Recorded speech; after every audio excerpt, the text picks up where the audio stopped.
What's up, guys? Another day, another rainy day in New York City. Brooklyn, New York, rainy day.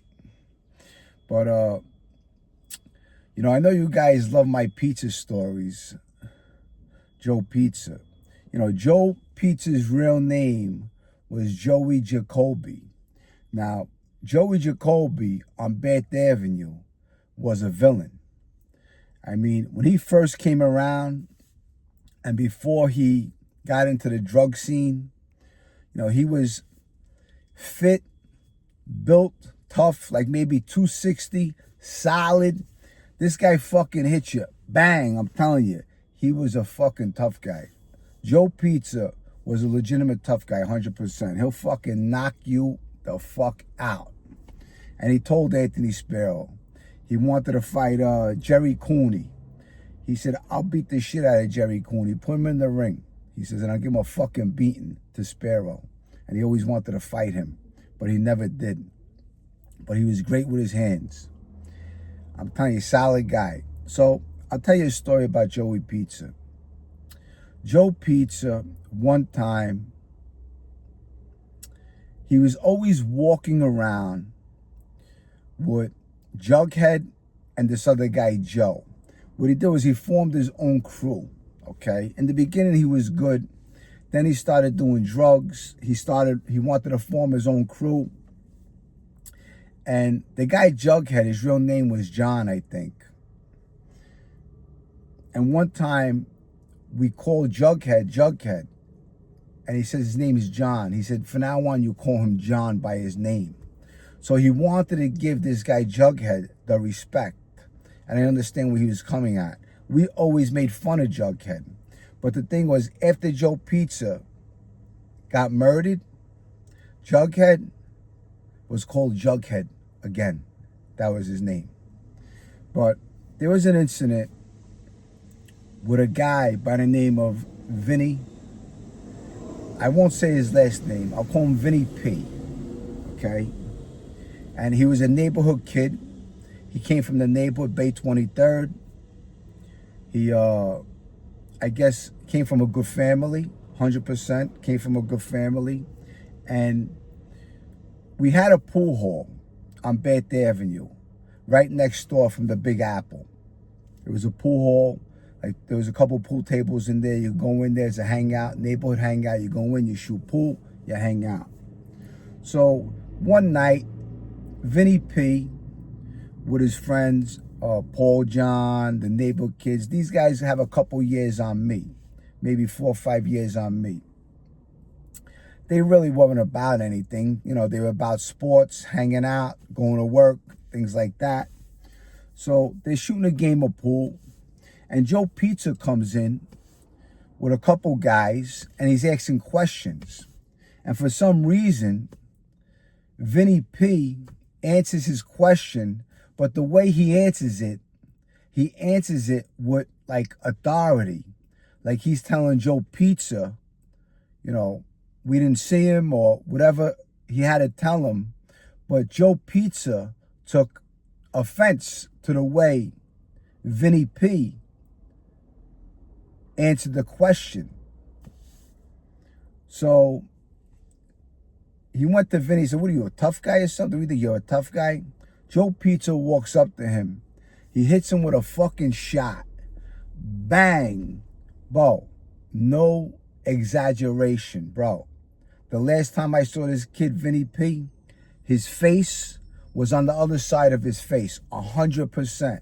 Bro, he must have gave this fucking guy brain damage. That's how fucking hard he hit him. So after the incident, when he puts him in the hospital, Joe Pizza's walking around, So Vinnie P, he runs into his family's friendly with a guy by the name of Carmine Sessa. I'm sure you heard of Carmine Sessa. He was like a Colombo consigliere. He did a lot of work, serious guy. This is a guy who ratted on his own brother. Imagine ratting on your own brother. It's something I could never do.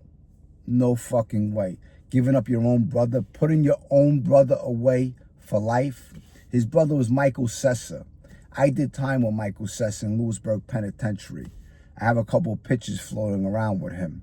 So Vinnie P reaches out to Carmine Sessa, and they're looking for help, you know, to retaliate, maybe sit down, talk to Joe Pizza. But the thing is, in all honesty, they really want to get Joe Pizza killed for what he did, you know. Vinnie P didn't deserve to get hit the way he got hit. He hit this guy like a fucking criminal hitting a kid. And, you know, Vinny didn't know it was coming, but Joe Pizza fucking hurt him bad. Bad. It was talk of the neighborhood. So Joe Pizza's walking around, you know, he's making a name for himself. Now what he's doing, he's becoming a villain.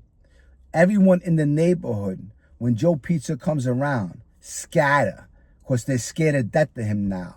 He has his own little crew. He has Jughead. He has the guy Joe with the glasses. And they're walking around and they're doing dope and they're shaking people down. He's going to Wiseguys bars and demanding money. They're running to Anthony Spero. Anthony, what's up with this guy? He's around you. Can you talk to him? So right away, Spero knows that Joe Pizza gotta go. Who does he reach out to? His one and only number one guy, Tommy Karate Patera. Tommy Karate Patera, in my neighborhood, was a known guy to chop people up. Very serious guy. He had a nice crew. Kojak, Billy Bright, Manny, a couple other guys, Val, and they were very serious guys. His thing was drugs and murder. Mayhem. That was his thing. And people were scared to death of him. That's the guy that killed Willie Boy Johnson. So after a while, Tommy Patera's wife ends up overdosing. Tommy finds out that Joe Pizza had something to do with it, somewhere, somehow. He was in the room. Whatever it was, he was partying with her, whatever the case may be. Tommy Karate goes, looks for Joe Pizza. Joe, get in. We got to go do a piece of work. Now, in order to lure a guy in, you got to say, hey, Joe, I need you. Joe gets in the front seat. Joe don't even think anything's going on. Everything's cool. Joe just thinks, okay, he's going to do something. Now, that's the thing. The same thing with Paulie G when they killed Paulie G. You're never going to know when it's coming. Because they're going to tell you, I love you. You're the best. Come here, give me a hug. Bo. And then they put a bullet right in the back of your fucking head. So Joe Pizza gets in Tommy Karate's car. Tommy Karate takes him for a ride down there McDonald Avenue. And that's the last you're ever going to see Joe Pizza again. Tommy Karate put like maybe 5 bullets in his fucking chest and in his head. And I heard he put his dick in his mouth too. And that's a Bath Avenue story. That's how my neighborhood used to be. My neighborhood was legitimately fucking insane nuts.